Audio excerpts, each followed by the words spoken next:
When it comes to email, Google Mail uses a different paradigm than what you might have been used to with Outlook. In Outlook, as we mentioned, the idea was to store your email in folders.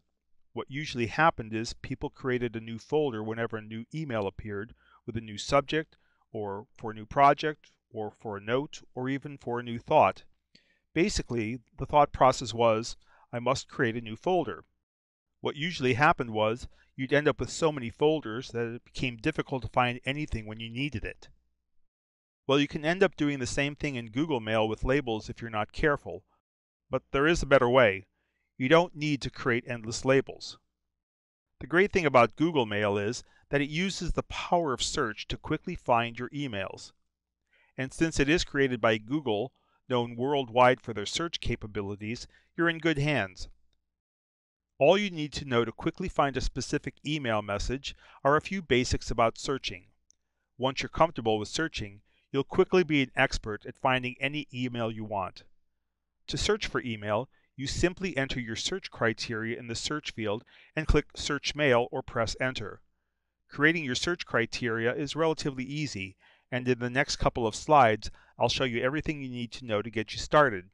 But if you're a bit hesitant about typing in your search criteria, you can always use the Search Options field to define your search. But once you've become familiar with how easy it is to define a search, you may never use this section again. So let's start out with a few search basics. First, when searching for an email, individual words you type into the search field are linked together with an implicit AND. For instance, if you were looking for an email that contained the words quarry and dinosaur and rocks, it's not necessary to enter the word AND. Google Mail assumes that and links the words together with an implicit AND, although you won't see the words in your search string.